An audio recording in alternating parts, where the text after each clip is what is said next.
अस्सलाम वालेकुम viewers, Mohammad Wamiq here. Property कचहरी के आज के शो में आप सबको वेलकम करते हैं। आज हमारे साथ मौजूद हैं हमारे प्रॉपर्टी एडवाइज़र साकिब मिनाज लिल्ला साहब, जो कि हर बार की तरह हमें प्रॉपर्टी की आगाही वगैरह देते हैं। लेकिन आज की प्रॉपर्टी कचहरी के शो में हम लोग थोड़ा सा इसको डिफरेंट करेंगे।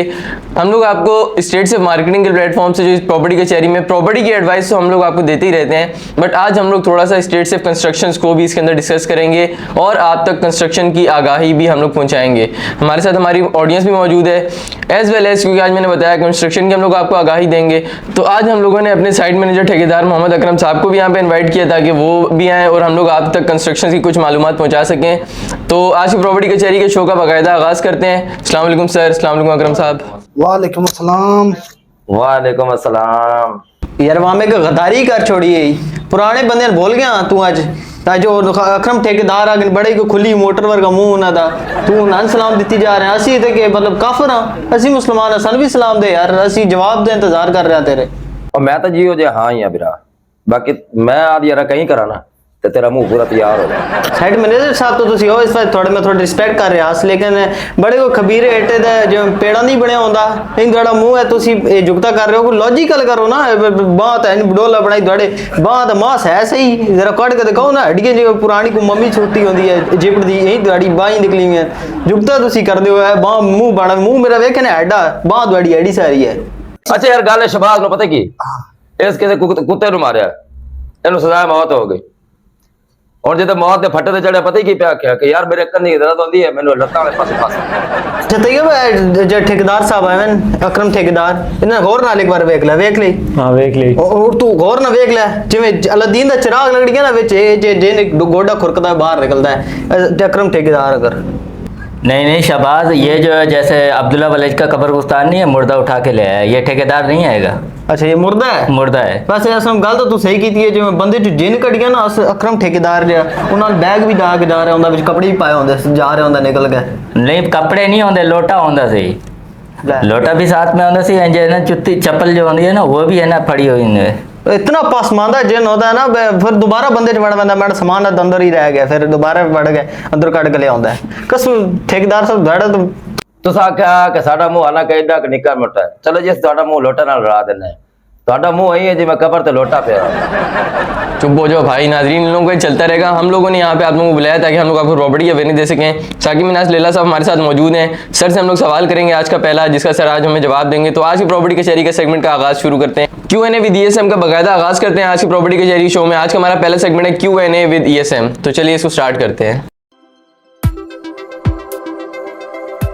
अच्छा सर, आज के पहले Q&A सेगमेंट का सवाल ये है कि बेज़बानी यानी जो हमारा होता है डायरेक्ट इंतकाल जिसे हम लोग कहते हैं, ये करवाना चाहिए या नहीं करवाना चाहिए?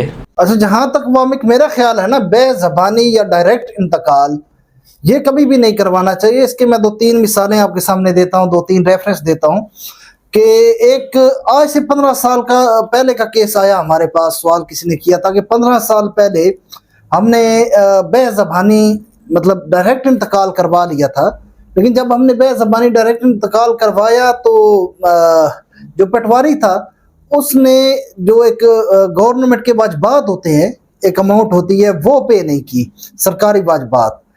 तो अब 15 साल के बाद कहीं तहसीलदार के सामने वो केस आया तो तहसीलदार ने वो जो इंतकाल है ना रिवर्स कर दिया। जो पुराना मालिक था उसके नाम पे कि ये तो इंतकाल हुए नहीं है, ये तो पुराने मालिक के नाम पे प्रॉपर्टी कर दो।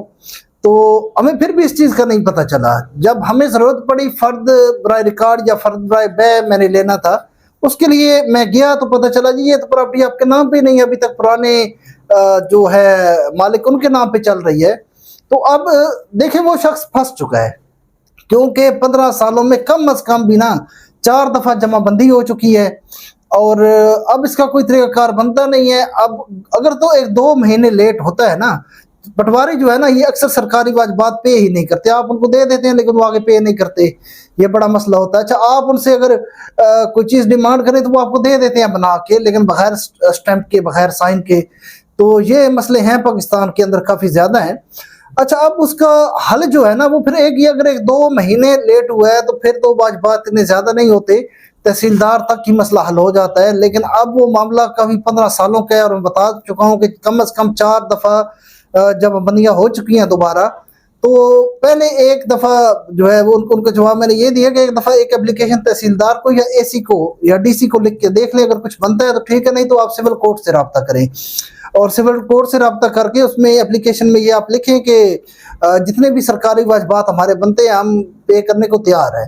तो अब ये जितना भी वो मामला इनके साथ हुआ बेज़बानी की वजह से हुआ, डायरेक्ट इंतकाल करवा दिया इन्होंने। अच्छा, फिर दूसरा तरीका मैं ये आपको बताता हूँ कि जब भी आप इंतकाल करवाते हैं ना, 2 से 3 दिन बाद, 4 दिन बाद, हफ्ते बाद, थोड़े टाइम पीरियड के बाद आप चले जाएं पटवार खाने या लैंड रिकॉर्ड सेंटर चले जाएं, उनसे आप ये डिमांड करें कि फर्द बराए रिकॉर्ड मुझे दे दें। फर्द बराए रिकॉर्ड आपने अगर पटवारी से ले रहे हैं तो वो इसी तरह लिखा हुआ नहीं लेना, बल्कि उसको कहना कि इधर साइन और स्टैंप के साथ मुझे दो क्योंकि वो फिर आपके पास एक प्रूफ आ जाता है। अब अगर पटवारी ने आगे वाजिबात जमा नहीं किए हुए तो वो फर्द बराए रिकॉर्ड आपको नहीं दे सकता साइन स्टैंप के साथ, तो ये चीज़ें क्लियर हो जाती हैं। तो यहाँ पे मैं नाज़रीन को भी यही मशवरा दूंगा कि कभी भी बेज़बानी इंतकाल या डायरेक्ट इंतकाल कभी भी ना करवाएं। सबसे पहले रजिस्ट्री का प्रोसीजर अडॉप्ट करें, उसके बाद इंतकाल, और इंतकाल के बाद भी कुछ दिन के बाद फर्द बराए रिकॉर्ड पटवारी से लें, उसको चेक करें और उसके बाद आप मुतमईन हो।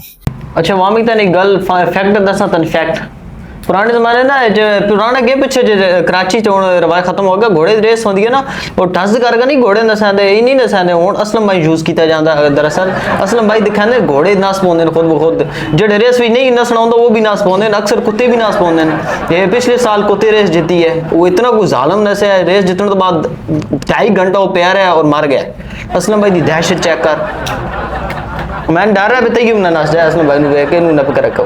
ए मेरे ख्याल है शहबाज भाई जरा तू अवार्ड चाहिए बना है, ओ अवार्ड और मेरे ख्याल है तू इसे रेस से जीत्या। जी जी अकरम ठेकेदार, मैं रेस दरअसल कैंसिल हो गई जैसे कि मैं दसिया, भले जो पार्टिसिपेंट है वो जित गया ही, तो अवार्ड इस तो मैं दिता गया क्योंकि मैं अकरम ठेकेदार साहब को हॉस्पिटल पहुंचाया ही, और बदकिस्मती है कि वो इंतकाल कर गया है, 2.5 घंटा पै रहा है, और उस तो बाद उन्होंने वफात हो गई, और दोबारा किसी उन्होंने टीममेट उन्होंने रिवाइव कर छड़ा, तो लख दी लानत उस टीममेट जिन्हें दोबारा रिवाइव किया अकरम ठेकेदार नूं, तो साढ़े मत्थे पै गए। शहबाज बड़ी बेहतरीन गल्लां करदा पिया सर, यकीन मनो हाथ इं ला रहा, हालांकि आप क्रिकेट के हिसाब नाल मारा छक्का, लेकिन ये नहीं पता कि मैं आप ही छक्का हाथ देख अंदाज वेख। अच्छा अकरम से ठेकेदार साहब मैं तो लगता तुसी जेडी नवी कम्युनिटी आई हुई है ना मार्केट विच ओदे तो बिलोंग करदे जिन्ना जेंडर ही माइनस विच है। केड़ी कम्युनिटी? यार मैं तो अनपढ़ बंदा हूं, तू बेच रहा बना, मैं भी बेच आ गया, मैं शायद तुम्हें रोला मारना है। हाँ नहीं ठेकेदार साहब मैं ARY TV वाली गल कर रहा तू,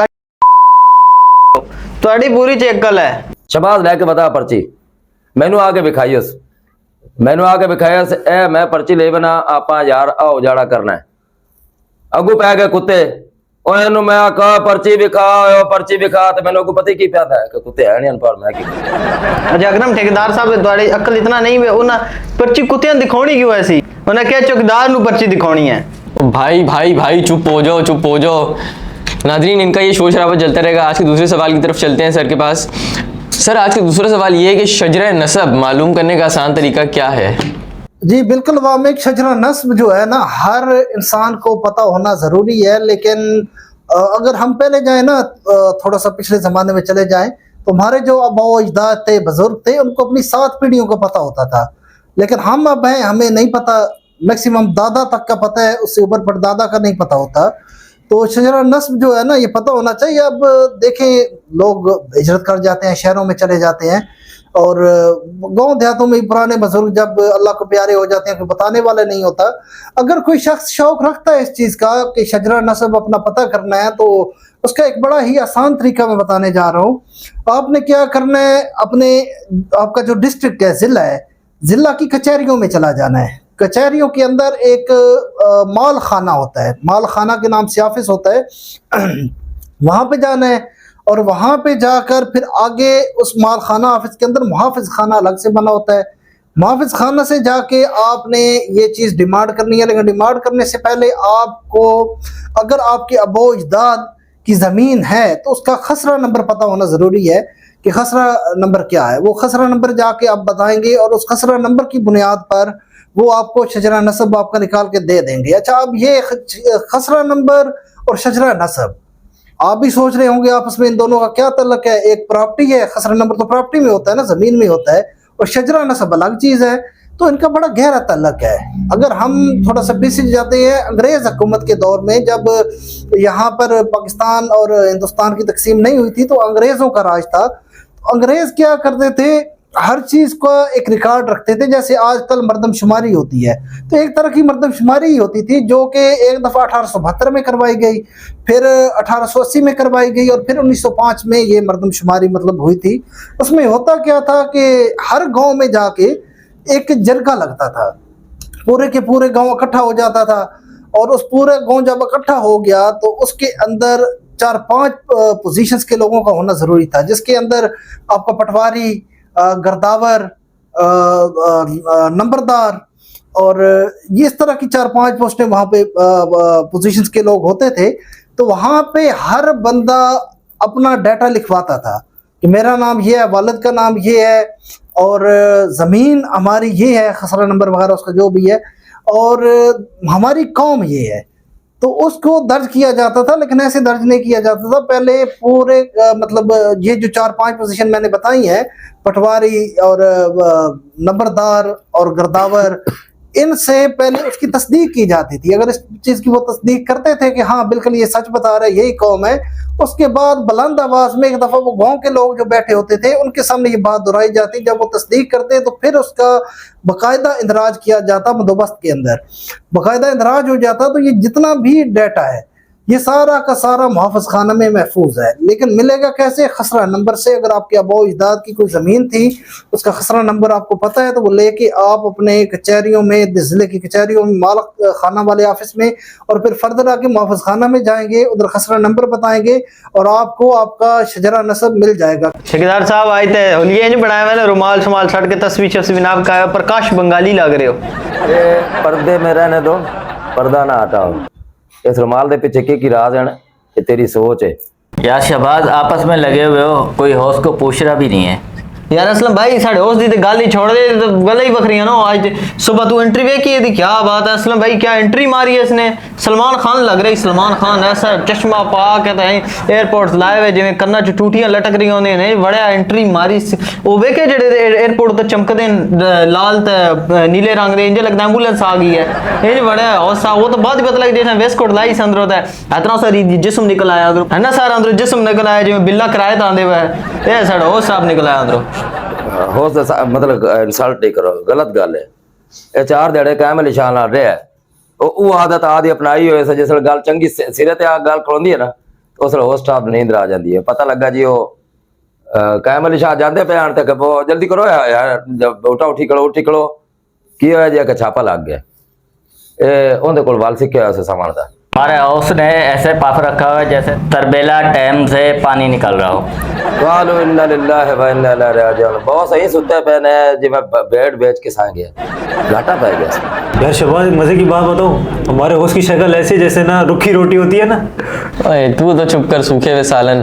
सर इनको छोड़ें, ये लोग इसी तरह लगे रहेंगे फजूल टाइम पास में। आज के अगले सवाल की तरफ चलते हैं। सर मेरा अगला सवाल ये है कि औरत को विरासत से महरूम करने के लिए अगर जायदाद में हिबा कर दिया जाए तो इस हिबा का क्या हो सकता है? ये बिल्कुल वामिक, ये आजकल हमारे मुआशरे में बहुत चल रहा है कि औरत को विरासत से महरूम कर दिया जाता है। अब वो महरूम करने के लिए आजकल जो है ना काफ़ी सारे मसले मसाइल चल रहे हैं।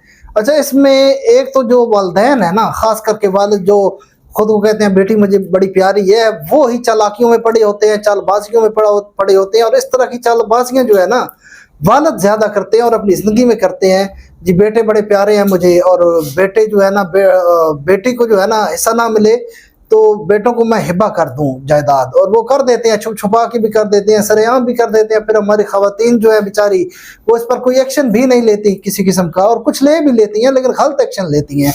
तो ये कुछ पॉइंट्स हैं जो आज यहाँ पे नाज़रीन को बताना मैं ज़रूरी समझूंगा। देखिए, अगर वालिद ने जायदाद हिबा की है सिर्फ बेटों को, बेटी को उसमें हिस्सा नहीं दिया, हक नहीं दिया, तो बेटी वक्ती तौर पर कोई एक्शन ना ले। अगर वक्ती तौर पर वो कोई एक्शन ले भी देती है, सिविल कोर्ट में जाके एक दावा दायर भी कर देती है, वो केस चलेगा, काफ़ी अरसे तक चलेगा, उसके बाद केस का डिसीजन भी आ जाएगा। लेकिन वो जो है ना प्रॉपर्टी, वो रिवर्स हो जाएगा हिब्बा, लेकिन फिर वालिद के नाम पे, क्योंकि वालिद अभी जिंदा है अपनी जिंदगी में, तो वो अपनी प्रॉपर्टी के साथ कुछ भी करे, वो सेल करे, वो हिब्बा करे, वो किसी को फंड दे दे, किसी मस्जिद के नाम कर दे, मदरसे के नाम कर दे, अपनी प्रॉपर्टी के साथ वो जो करना चाहे करे। अगर उसने बेटों को हिब्बा की है, आपने दावा दायर किया, अभी तक वालिद जिंदा है, आप केस जीत गई हैं, तो वो प्रॉपर्टी आपको नहीं मिलेगी, या हिस्सा भी अभी तक नहीं मिलेगा। वालिद के नाम पे प्रॉपर्टी वापस रिवर्स हो जाएगी। तो अगर वालिद ऐसा करता है, हिब्बा करता है, तो आपने वक्ती तौर पर कोई एक्शन नहीं लेना। ये एक्शन बनता ही वालिद की वफात के बाद है। जब वालिद वफात पाए तो फिर आप दावा दायर कर सकती हैं। लेकिन यहाँ पे अभी मैं आपको एक कोर्ट की जजमेंट भी बताना चाहूँगा। ये जो हमारे चीफ जस्टिस हैं काजी फाइज ईसा साहब, इन्होंने एक जजमेंट दी है SCMR 2021 और पेज नंबर 179, आप जाके देख भी सकते हैं। इसमें भी एक मतलब ये रेफरेंस भी मैंने कोट कर दिया है। एक खातून थी, उनके साथ भी इसी तरह की सेम ज्यादती हुई थी कि वालिद साहब जब इस दुनिया से चले गए तो भतीजे जो है उन्होंने कोई पर्चा निकाल लिया, नहीं जी वालिद साहब ने आपकी जिंदगी में कहा था जी मेरा बेटा कोई नहीं है, तो जब बेटा नहीं है तो मैं चाह रहा हूँ कि अपनी जायदाद भतीजों के नाम कर दूं। तो अब यहाँ पे जो बेवा है और एक ही बेटी थी वो महरूम हो गई। जब महरूम हो गई तो उन्होंने सिविल कोर्ट में दावा किया, वहां से केस जीती, तो फिर हाई कोर्ट में मुखालिफ पार्टी ने अपील कर दी, वहां से सुप्रीम कोर्ट में चला गया। सुप्रीम कोर्ट ने यहाँ पे ये जजमेंट दे दी कि जो औरत का हक है उसको मिलेगा। अगर वालिद हयात में हिब्बा कर में गया है, वफात के बाद वो हिब्बा टूट जाएगा, वो टूट जाएगा, और जो जिस औरत का विरासत में जितना हिस्सा है वो मिलेगा हर सूरत में। तो यहाँ पे असल मैंने पहले ही जैसे जिक्र किया कि हमारे जो वालिद होते हैं, वालिद इस तरह की चालबाजियां बहुत करते हैं। अच्छा, मेन का कंसेप्ट क्या होता है जी, अभी बेटी जो है ना वो तो पराए घर की है, पराए घर में चली जाएगी, तो जो इसको हम हिस्सा देंगे वो तो किसी दूसरे खानदान में चला जाएगा, दूसरे घर में चला जाएगा। तो यहाँ पे मैं आप लोगों को ये चीज समझाना चाह रहा हूँ कि वो जो हिस्सा उस औरत को मिल रहा है वो आप नहीं दे रहे, वो अल्लाह की तरफ से उसका मुकर्रर किया हुआ है। अच्छा, कुछ फैमिलीज यहाँ पे फिर दे भी देती हैं और बड़ा एहसान जता रहे होते हैं और जगह जगह बता रहे होते हैं जी हम बड़े वो हैं, हमने अपनी बहनों को जायदाद में हिस्सा दिया है। तो इनसे बंदा पूछे कि तुम लोगों ने नहीं दिया, बल्कि अल्लाह ताला ने उसका उस जायदाद में वो हिस्सा मुकर्रर किया था। अगर तुम्हें हिस्सा मिल रहा है तो तुम्हारी बहन भी कह सकती है कि हम जी हैं बड़ी जो आला ज़र्फ है, हमने भाई को हिस्सा दिया है, क्योंकि विरासत तो वही है जिसमें भाई को भी मिलना है हिस्सा, बहन को भी मिलना है। लेकिन ये अच्छा, ये फिर भी मैं इनको अच्छा कहूँगा, चलो दे तो देते हैं कम अज कम, लेकिन बहुत से लोग सिर्फ ये सोचते हुए कि दूसरे खानदान में विरासत का हिस्सा चला जाएगा क्योंकि बेटियां पराई होती हैं, तो ज़मीन में हिस्सा नहीं देना, ये बहुत गलत करते हैं। ये हिस्सा अल्लाह ताला ने मुकर्रर किया है कुरान पाक के अंदर भी एक औरत का, तो ये आप दिया करें। इस तरह उसको इस हक से आप उसका ये हक छीन नहीं सकते। और यहाँ पे गलती हमारी जो है ना ख़वातीन की भी है, ये रिवाज बनाया भी इन्होंने खुद ही है। अक्सर जगह पे मैं देखता हूँ खुद ये साइन करके बयान हल्फी पे दे रही होती हैं जी हमें उसमें विरासत में हिस्सा नहीं चाहिए, ये भी गलत करती हैं। जो एक शरीयत ने एक तरीकाकार रखा है, एक कानून रखा है, कम से कम शरीयत के कानून तो आप लोग माने। सर इसमें मैंने लोगों को देखा है, हमारे तकरीबन साहिवाल गांव के अंदर काफी गांव ऐसे हैं, तो क्या करते हैं बहन बेटियों का जो मतलब हिस्सा होता है वो पता है क्या कहते हैं, यार हम लोगों ने देखो बेटा आपका कफन दफन भी करना है, हमने ये भी आपका करना है, वो भी करना है, तो आपकी रोटियां वगैरह भी करनी है, तो बेटा आप एक काम करें कि ये जायदाद को छोड़ दें। तो या तो बेटियां को कहेंगे यार बेटा तो एक काम कर, माफ कर दे हमें। लेकिन ये मतलब इन लोगों की अपनी चालाकियां होती हैं, ये बेवजह की चालाकियां करते हैं। हालांकि ये चालाकियां नहीं करनी चाहिए, क्योंकि आप खुदा के जुर्मदार भी हैं और उस बहन या बेटी के भी जुर्मदार हैं जिसका आप हक अदा नहीं कर रहे। और इसका हक अदा करना शरीयत है। ये लोग बिल्कुल इजीली सर ले लेते हैं कि ठीक है जी मसला थोड़ी है यार, असी बहन दबका बहन चुप कर जाना। बिल्कुल ठेकेदार साहब, ये बात आपकी हकीकत में ठीक है। असल में शरीयत को हमने चेंज करके रख दिया। शरीयत एक्चुअल में कुछ और है, शरीयत के अंदर जहेज है ही नहीं, और जहेज है भी तो वो जरूरत की चंद चीजें, जैसे आप देख रहे हैं नबी पाक हज़रत मोहम्मद सल्लल्लाहु अलैहि वसल्लम ने जहेज दिया अपनी बेटी हज़रत फातिमा अलैहिस्सलाम को। वो जहेज आप देखें कितना सा था जी सर, ठीक है, एक चक्की थी और थोड़े दो चीजें और थी, लेकिन यहाँ पे हम जहेज बढ़ा के लाखों तक ले गए हैं। एक अगर मामूली सी फैमिली है तो वो भी जहेज कम से कम 15 लाख 20 लाख, ये एक मामूली मिडिल क्लास फैमिली का जहेज यहाँ तक जा रहा है। तो उस पे तो खर्चा कर लेते हैं, लेकिन एक्चुअल जो उसका जायदाद में हिस्सा है वो मार दिया जाता है। तो शरीयत से तो हम खुद हटे हुए हैं, शरीयत के कानून हमने बदले हुए हैं। सर इतना जायज ना दे, लेकिन उसका जायज जो बनता है वो दे, वो बेस्ट है। हाँ, इतना बिल्कुल। जायज ना दे, जितना उसका बनता है वो हक दे, तो समझ में आने वाली बात है। वरना ये जायज दे कि उसके ऊपर आप एहसान ना करें। वैसे ठेकेदार साहब दड़ी शक्ल वेख कर लगता नहीं कि थोड़े को कोई इतना इल्म होएगा, लगता था कि जादू टोने का इल्म होएगा, लेकिन थोड़े को है इल्म, माशाल्लाह। बात भी ये गल तो बिल्कुल बजा है कि बिल्कुल मेरे को वाकई इलम कोई नहीं, ਤੁਹਾਨੂੰ ना लगा ही है।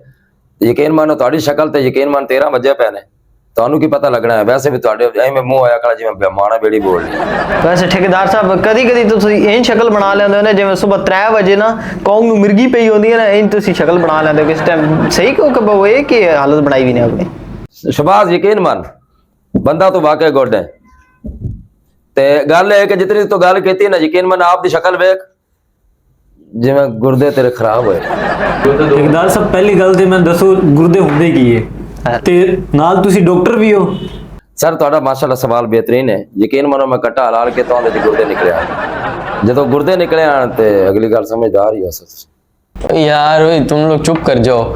नाजरीन ये लोग तो लगे रहेंगे, इनको छोड़े, हम सर के पास चलते हैं आज के अगले सवाल के साथ। सर मेरा अगला सवाल ये है, क्या हिबा को चैलेंज किया जा सकता है, और हिबा को चैलेंज करने का सबसे बेस्ट टाइम कौन सा है? असल में वामिक हिब्बा देखे ना, ये प्रॉपर्टी की कुछ टर्मिनोलॉजी है जो एक आम आदमी नहीं समझता। तो हिब्बा का वर्ड सुन के ही वो बड़ा अजीब सा लगता है कि हिब्बा क्या है। असल में हिब्बा तोहफा जो होता है ना, तोहफा या गिफ्ट, उसको कहा जाता है। और जो ये हिब्बा का प्रोसीजर किया जाता है उसको गिफ्ट डीड कहा जाता है। तो हिब्बा एक्चुअल में होता क्या, गवर्नमेंट ने ये हिब्बा बनाया क्यों था, रूल क्या था कि अगर किसी को आप कोई तोहफा देना चाहते हैं तो अपनी जो कुल आपकी जायदाद है या कुल प्रॉपर्टी है उसका 1/3 पार्ट, 1/3 हिस्सा, 1/3 हिस्सा आप हिब्बा कर सकते हैं। इससे ज्यादा आप हिब्बा कर ही नहीं सकते कानूनी तौर पे। लेकिन इसको हमने गलत तरीके से इस्तेमाल करना शुरू कर दिया, और ज्यादातर हिब्बा जो इसी तरह इस्तेमाल होता है कि वालिद साहब एक बेटे से ना खुश हैं, एक से खुश हैं, जो जिससे खुश हैं उसके नाम पे सारी प्रॉपर्टी हिब्बा कर देते हैं। या अगर किसी बेटी को जायदाद से बेदखल करना हो, सिर्फ बेटों के नाम पे करनी हो, तो क्या किया जी, वो पूरी जायदाद जो है बेटों के नाम पे हिब्बा कर दी। तो कानून ये कहता है कि तीसरा हिस्सा, जैसे 100 रुपये आपकी जायदाद है और आप हिब्बा करना चाह रहे हैं तो सिर्फ 33 रुपये कर सकते हैं। 1/3 पार्ट उसका 33 रुपये बनता है। तो इस तरह हिब्बा हो नहीं सकता, ना हिब्बा किया जा सकता है। लेकिन अपनी वक्ती दिली तस्कीन के लिए बंदा हिब्बा कर देता है, जिसका कोई फायदा नहीं होता। वक्ती उसको सुकून मिल जाता है, तस्कीन मिल जाती है। जैसे ही अच्छा, अब दूसरा सवाल साथ ही आपने ये किया है कि हिब्बा को कब चैलेंज किया जा सकता है। अच्छा, जब हिब्बा करने वाला शख्स अगर तो जिंदा है, उसकी हयात में हिब्बा को चैलेंज तो आप कर सकते हैं, लेकिन आपका जो हक किसी और को दिया गया है वो फिर भी आपको नहीं मिलना, भले आप केस जीत भी जाएं। केस जीत जाएंगे तो रिवर्स प्रॉपर्टी उसी बंदे के नाम पे दोबारा चली जाएगी। हिब्बा वो रिवोकेबल का एक लफ्ज यूज किया जाता है, रिवोकेबल है, रिवोक हो जाएगा। लेकिन अगर वो शख्स इस दुनिया से चला गया, वफात पा गया है, उसके बाद अगर आप उस हिब्बा को चैलेंज कर देते हैं तो, और हिब्बा में ना मैक्सिमम यही देखा गया है कि कोर्ट्स के अंदर जो भी केसेस गए हैं वो तकरीबन तमाम केसेस जीते ही गए हैं, और केस जीत जाते हैं, दावा जीत जाते हैं, तो आपका जो हिस्सा बनता है उस प्रॉपर्टी में, उस जायदाद में, वो आपको मिल जाता है। तो बेहतरीन जो तरीका है वो भी बता दिया, और वक्त जो है वो भी बता दिया कि आफ्टर डेथ, उस बंदे की वफात हो जाए उसके बाद आप उस हिब्बा को चैलेंज कर लें।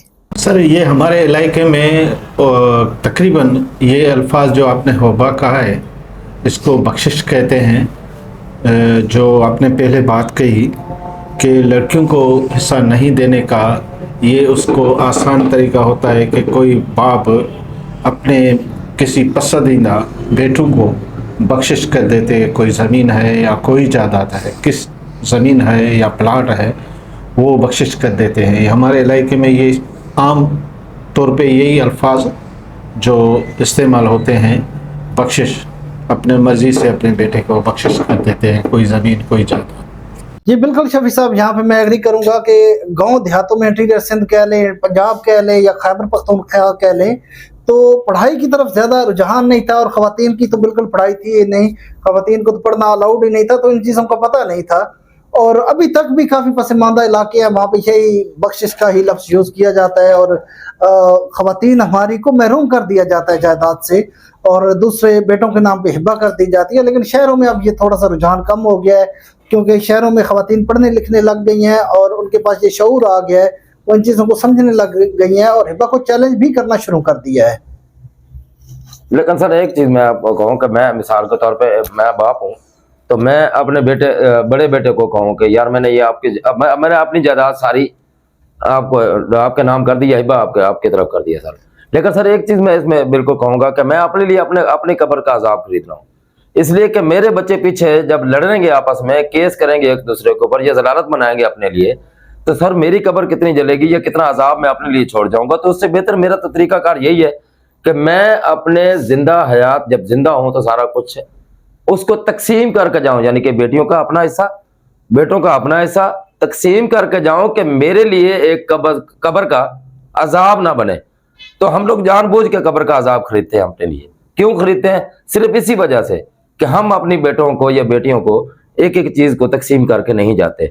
अच्छा सर, मेरा आज का अगला सवाल ये है कि इंतकाल तमलीक क्या होता है सर? जी वामिक, इंतकाल तमलीग या तमलीक नामा ये एक वर्ड यूज किया जाता है प्रॉपर्टी के अंदर। देखिए इंतकाल तो नॉर्मली जिस तरह एक सिंपल इंतकाल होता है, विरासत का इंतकाल या बै का इंतकाल, उसी तरह इंतकाल ही है। अब तमलीग जो है ना, इसमें एक नया लफ्ज आपने सुना होगा, नया वर्ड आ गया है एक्चुअल में। इंतकाल तमलीग अब मैं आपको बड़ा वसात के साथ बताता हूँ कि नॉर्मली क्या होता है, अगर कोई शख्स फौत हो जाता है तो उस मुतवफ़ी का एक प्रॉपर प्रोसीजर अडॉप्ट करते हुए उसकी विरासत जायदाद को बांटा जाता है। अच्छा, उस विरासत को बांटते हुए ना काफ़ी सारे झगड़े हो जाते हैं। बाज़ दफ़ा ये झगड़े इतने बढ़ जाते हैं कि सालों तक आपस में बोलचाल ख़त्म हो जाती है। बाज़ दफ़ा जो है वो लड़ाई झगड़े इतने बढ़ते हैं कि किसी का हाथ पाँव टूट जाता है उन लड़ाइयों में। बाज़ दफ़ा ये कत्लो गारत तक बात पहुँच जाती है। तो कुछ जो समझदार बुजुर्ग है वो इस मामले को अपनी हयात में, अपनी ज़िंदगी में ही निपटा देते हैं। अब जब अपनी ज़िंदगी में निपटाते हैं, वो चाहते हैं कि मेरे 4 औलादे हैं, 3 बेटे हैं, 1 बेटी है, कल को मेरे बाद ये झगड़ते ना रहें विरासत को लेके कि एक कहे जी फ्रंट वाली ज़मीन मुझे चाहिए, दूसरा कहे मुझे चाहिए, वो 2 भाइयों का झगड़ा हो जाए या इस तरह कोई भी मसला ना हो। तो मैं अभी जिंदा हूँ चूँकि, तो मैं अभी इस विरासत को, विरासत तो खैर उसको नहीं कहेंगे क्योंकि विरासत तब बनती है जब कोई इंतकाल कर जाता है, तो बाद में उसकी विरासत होती है वफात के बाद। अभी बंदा जिंदा है तो अपनी जायदाद को मैं अपनी हयात में ही इनमें बांट के दे दूँ। अच्छा, जब वो उस जायदाद को बांट के दे देता है अपनी हयात में, तो उसको इंतकाल तमलीक कहा जाता है। अच्छा, अब इंतकाल तमलीक को अभी मैं मज़ीद आगे गहराई में जाके आपको बताऊँ तो सिंपली आपने राजी record centre, land record centre या पटवार खाना वहाँ पे जाना है। वहाँ जाके आपने बताना है जी मेरी ये प्रॉपर्टी है, इसका मैं इंतकाल तमलीक करना चाह रहा हूँ। तो वो क्या कहेंगे, सिंपली आपको एक फॉर्म दे देंगे, शजरा फॉर्म उसको कहा जाता है। शजरा फॉर्म लेके आप चले जाएंगे, उस शजरा फॉर्म को फिल करेंगे। फिल करने के बाद आपने उस शजरा फॉर्म की तस्दीक करानी है इलाके के नंबरदार से और 1-2 पत्तीदार वहाँ के, उनसे तस्दीक करवाने के बाद पटवारी तस्दीक करेगा उसका। इन तीनों से तस्दीक करवाने के बाद आपने शजरा फॉर्म लेके जाना है दोबारा पटवार खाने में या अराजी रिकॉर्ड सेंटर पे, और वहाँ पे जाके आपने वो देना है और साथ में एक जो फीस होती है। अच्छा, इस इंतकाल में ना कोई आपका टैक्स नहीं लगेगा, कोई एक्स्ट्रा फीस नहीं, सिर्फ 1000 रुपया आपकी फ़ीस लगेगी। 1000 रुपया फ़ीस देनी है और अपनी जो भी जायदाद है जिस तरह से आप बांटना चाह रहे हैं उस तरह से उनको डिटेल्स देनी है। वो सारा बंटवारा करके बांट के इंतकाल करके पर्चा आपके हाथ में दे देंगे। ठीक है, ये एक सिंपल सा इसका प्रोसीजर था। लेकिन अब जो है ना, लोग इसको मुस्बत तौर पे यूज़ नहीं कर रहे, मनफी तौर पे यूज़ कर रहे हैं इंतकाल तमलीक को। फिर यहाँ पे मसला वो ही है कि जब भी इस हमारे माशरे में पिसी है चक्की में, तो वो औरत पिसी है। अब लोग इंतकाल तमलीक सिर्फ इस सोच से ज़्यादा करवा रहे हैं कि बेटी को हक से महरूम किया जाए, बेटी को विरासत से महरूम किया जाए, सिर्फ बेटों को दी जाए। तो ये तरीका गलत है। हाँ, अगर इंतकाल तमलीक आप जो एक अच्छी सोच से करवा रहे हैं, मुस्बत सोच से करवा रहे हैं कि अपनी ज़िंदगी में इस विरासत को बांट दिया जाए, हर बेटे को हर बेटी को दे दी जाए तो फिर तो ठीक है। लेकिन अगर आपकी सोच ये है कि बेटी को यहाँ पे महरूम किया जाए, सिर्फ बेटों के नाम पे मैं अपनी जिंदगी में जायदाद कर दूं, तो फिर आप बहुत गलत कर रहे हैं। फिर इस तरह आपको नहीं करना चाहिए। अच्छा सर सॉरी, यहाँ पे मैं आपकी थोड़ी सी बात भी काटूंगा। ये फिर हिबा भी तो सर आपने बताया, तो अगर जैसे आप ये बता रहे हैं इंतकाल तमलीग के बारे में, हिबा भी तो सर इसी तरह होता है, तो फिर हिबा और इंतकाल तमलीग में फ़र्क क्या है बेसिकली? अच्छा वामिक, हिबा और इंतकाल तमलीग में बहुत फ़र्क है। हिबा देखें ना, अगर प्रॉपर्टी की टर्म में ये हिबा का वर्ड यूज़ किया जाता है, लेकिन हमारी आम आवाम नहीं समझती क्योंकि एक अलग टर्म है प्रॉपर्टी की। हिबा का असल मतलब होता है तोहफा, गिफ्ट। अच्छा, जब हिबा करके किसी को दिया जाता है तो उसको गिफ्ट डीड कहा जाता है। अब हिबा जो है, इसको अगर मैं वजाहत के साथ बताऊं, हिबा कोई शख्स किसी को भी दे सकता है। मतलब हिबा भाई भाई को भी दे सकता है, दोस्त दोस्त को भी दे सकता है, बहन भाई को भी दे सकती है। इसमें कोई रिश्तों का तयन नहीं है कि आप किसी ख़ास रिश्ते को ही दे सकते हैं या आप अपने वारिस को ही दे सकते हैं, लवाहिकीन को ही दे सकते हैं, ऐसा नहीं है। किसी को भी दिया हिबा किया जा सकता है, प्रॉपर्टी आपकी जितनी भी है। अच्छा, पर हिबा में 1/3 पार्ट जो है ना, 1/3 हिस्सा आप हिबा कर सकते हैं, वो किसी को भी, यानी दोस्त को भी कर सकते हैं। लेकिन इंतकाल तमलीग पे अगर हम चले जाएं तो इंतकाल तमलीग आप सिर्फ उन लोगों के लिए करवा सकते हैं जो आपकी वफ़ात के बाद आपके शरई और कानूनी वारिस बनते हैं। अब इंतकाल तमलीग तो ज़िंदगी में होता है, आप जिंदा हैं और अपनी विरासत को बांट रहे हैं, तो बस जब आप लेट्स सपोज आफ्टर डेथ जिन वर्षा में आपकी विरासत बटेगी, इंतकाल तमलीग भी सिर्फ उन लोगों को किया जा सकता है। जैसे आपका दोस्त है और उसको आप इंतकाल तमलीग करवा के देना चाह रहे हैं तो आप नहीं करवा के दे सकते, उसको हिबा ही कर सकते हैं। हाँ, अब ये है कि हिबा करें या इंतकाल तमलीग करें, इसमें जो एक प्रॉपर्टी के टैक्सेस होते हैं उससे आप बरी ज़िम्मा हो जाते हैं। टैक्सेस आपको पे नहीं करने पड़ते, आपको सिर्फ जो एक कानूनी फ़ीस, जैसे पहले भी बताया, 1000 रुपया इंतकाल तबलीग की एक कानूनी फ़ीस है जो आपने पे करनी होती है। सेम लाइक एज हिबा की भी कानूनी फ़ीस, वो भी 1000 रुपया आपने पे करनी होती है। तो ये एक मेजर फ़र्क है इंतकाल तबलीग में और हिबा में। अच्छा सर, इसी क्वेश्चन के रिलेटेड एक और क्वेश्चन करूंगा मैं। ये जो इंतकाल तमलीग है, क्या इसको भी चैलेंज किया जा सकता है जैसे हिबा को चैलेंज किया जा सकता है? आपने बताया था, क्या इसी तरह इंतकाल तमलीग को भी चैलेंज किया जा सकता है? जी वामिक, इंतकाल तमलीग को चैलेंज किया भी जा सकता है और चैलेंज नहीं भी किया जा सकता। अब देखना ये है कि किन सूरतों में चैलेंज किया जा सकता है और किन सूरतों में चैलेंज नहीं किया जा सकता। अच्छा, अगर तो कोई वालिद जो है अपनी जायदाद जो है उसका बंटवारा कर रहा है इसलिए कि मेरे बेटे जो हैं ये बाद में लड़ाई झगड़ा ना करें, आपस में उलझते ना रहें इस जायदाद को लेके, तो मैं अपनी ज़िंदगी में इंतकाल करवा देता हूँ इनके नाम पे जो मैंने प्रॉपर्टी देनी है, तो उसको इंतकाल तमलीग कहा जाता है।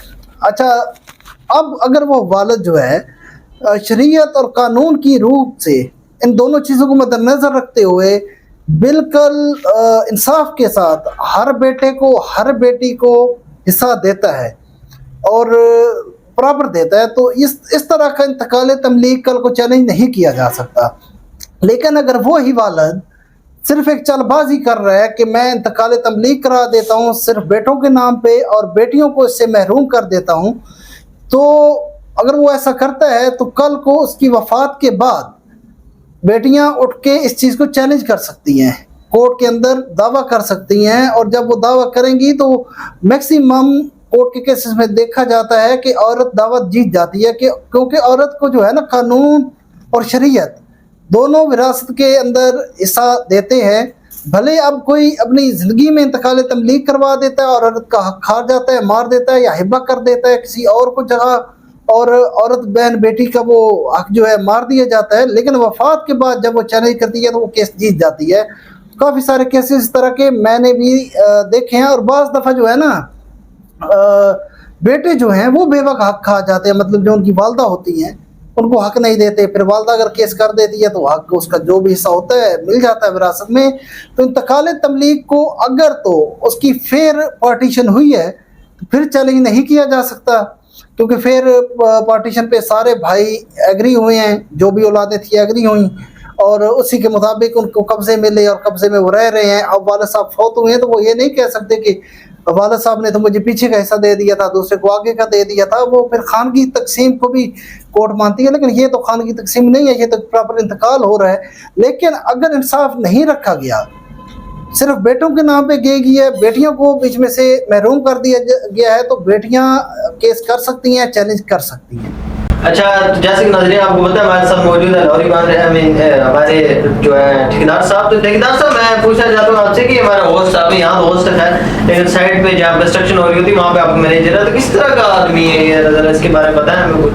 शुक्र है जो आज ठेकेदारी है, वरना जो है ना शबाज जो है ना मेरे पीछे ही पड़ा रहता है, मेरी जान ही छुट्टी है। मोहम्मद साहब माशाल्लाह जो साइड तो जाते हैं माशाल्लाह VIP होंगे ने, लेकिन इन्हों खारिश अक्सर ज्यादा होती है। अं खुरे खड़ोंदा जिवें बांदर खुरकदा बंदा, मतलब गल करदा होवे चढ़िया हाथ होंदा, खुरकी जा रहा होंदा। ये इन्हों खैर नाल जिवें बांदरां नूं जूआं पईयां होंदियां ने, खुरकिया खा ली, खुरकिया खा ली। ये माशाल्लाह इहो काम ने। बाकी साडे वाले पासे इंजीनियरिंग कोई नहीं आती माशाल्लाह। जो साडे कोल साइड ते आ जांदे ना, सर तुहाडे नाल शबाज साहब गल करा, जो साडे कोल साइड ते आ जांदे ना, माशाल्लाह क्या बात है इस बंदे दी। मैं आउंदियां नाल जिवें बंदा नहीं हल्का लड़िया होंदा स, भाज के आके ओ काम रोको, मैनूं चाह पिवाओ, और तू जा भाज के बिस्किट ले। माशाल्लाह इहदी सुपरवाइजिंग है, क्या बात है जी। इहनूं जुआं पवन ते अल्लाह करे चेक चेक खादी आ। टुर गए यार मोहब्बत वाले ते ले गए नाल निहासे, दिल नहीं लगदा यार मोहम्मद ते जाइए केड़े पासे। अबे थ्रेशर क्या स्टार्ट कर देता ने, बंद करो। ये सुबह सुबह सर्दियां जनरेटर का तेल खत्म हो जाता है। हाँ यार शबाज तू सही बोल रहा है, जैसे सुबह रूसी ट्रैक्टर स्टार्ट नहीं हो रहा होता ना। यार शबाज सही बोल रहा है, जैसे यामे का है ना सलेंसर नहीं फटा हुआ होता है, वह मुंह है अंदर। तो नाजरीन ये था आज का सेगमेंट Q&A विद ESM। अच्छा, आज के नए अगले सेगमेंट की तरफ हम लोग चलते हैं, आस्क प्रॉपर्टी विद ESM की तरफ। तो आस्क प्रॉपर्टी विद ESM का बाकायदा आगाज़ करते हैं। तो नाजरीन इस सेगमेंट में आप जितने भी हमसे क्वेश्चंस करते हैं कमेंट सेक्शंस के अंदर, हम लोग आपको उनका जवाब देते हैं। तो आज के आस्क प्रॉपर्टी विद ESM का स्टार्ट करते हैं। आज के जितने भी आपके कमेंट्स होंगे उनको हम लोग पढ़ेंगे और उनका जवाब सर देंगे। शहबाज सर से सवाल पूछना शुरू करो आज के ESM के। तो सर आज के पहला सवाल ये है कि सवाल करते हैं, आपकी वीडियो जो थी उस पर विरासत के इंतकाल का नया नोटिफिकेशन जारी, विरासत के इंतकाल की मुकम्मल तफसीलात, ये आपकी वीडियो थी। इसमें आपने एक वर्ड यूज़ किया था पत्तीदार, तो वो जो है मलिक कदीर RK इनका जो अकाउंट का नाम है। ये सवाल करते हैं कि ये पत्तीदार क्या होता है, इसका ज़रा बयान कर दें।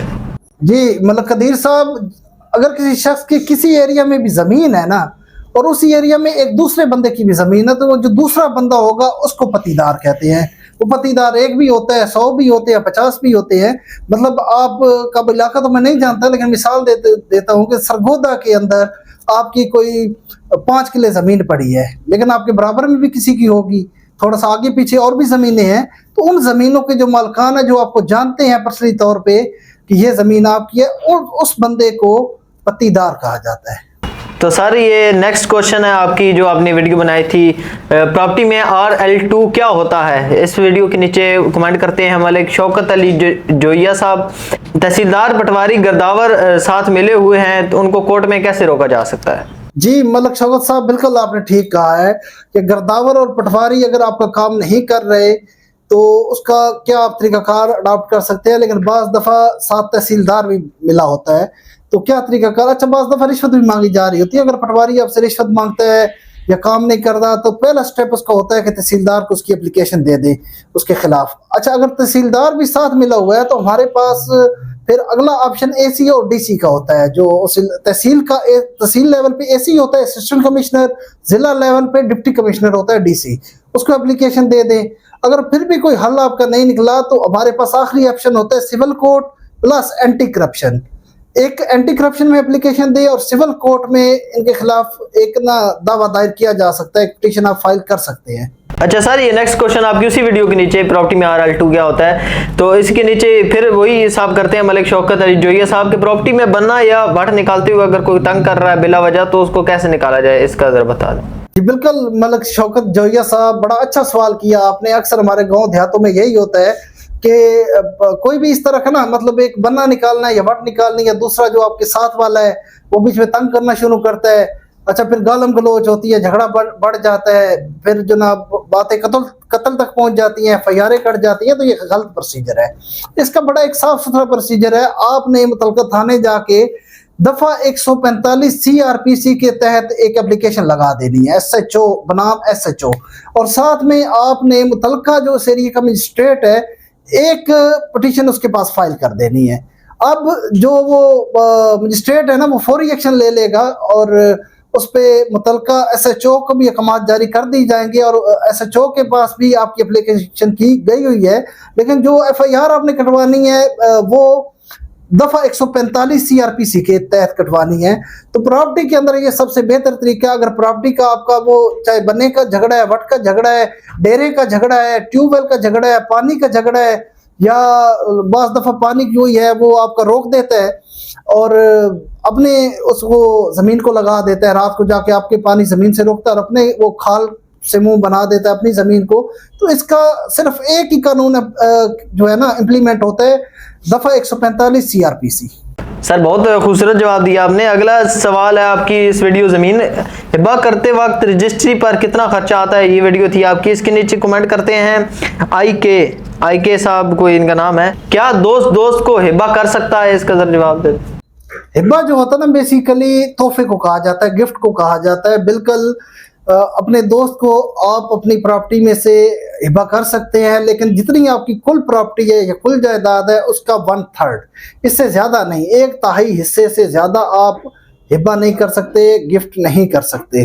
जी सर, ये नेक्स्ट क्वेश्चन है आपकी उस वीडियो के नीचे जो बनाई थी आपने, गज और मरला में क्या फर्क होता है। इस वीडियो के नीचे मुर्शिद 007 इनके अकाउंट का नाम है, ये भाई साहब कमेंट करते हैं कि 272.25 होता देहात में है, ये मरला गज का मरला होता है देहात में, ये सवाल करना चाह रहे हैं, तो इसका जवाब दे दें। जी मुर्शिद साहब, 272.25 गज का मरला नहीं होता, हमें आपको कमेंट सही समझ नहीं आया। असल में उस वीडियो में मैंने बड़ा क्लियर मेंशन किया था कि जो हमारे गांव देहात होते हैं ना, वहां पे 272.25 स्क्वायर फीट या मुरब्बा फुट का एक मरला काउंट होता है। लेकिन अगर हम शहरों में निकल जाएं, पंजाब के शहरों में, लाहौर, पिंडी, इस्लामाबाद, कहीं भी, तो वो या हाउसिंग सोसाइटी में चले जाएं तो वहां पे 272.25 के हिसाब से नहीं होता, 225 मुरब्बा फीट के हिसाब से मरला काउंट किया जाता है।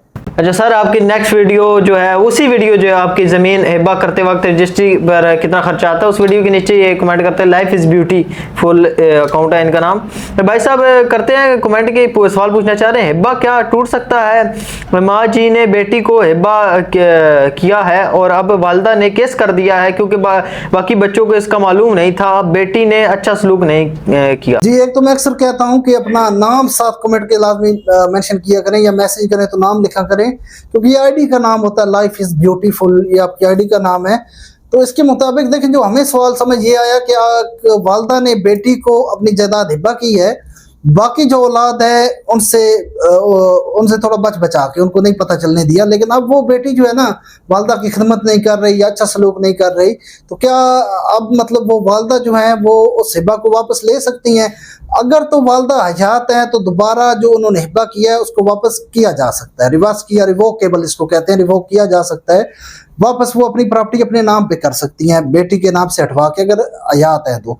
अगर इस दुनिया से चली गई हैं तो फिर जो बाकी बहन भाई हैं उस एक के अलावा जिसके नाम पे हिब्बा है, वो बहन भाई चैलेंज कोर्ट में जाके एक दावा कर सकते हैं और उनको भी उनका प्रॉपर पूरा हिस्सा मिल जाएगा।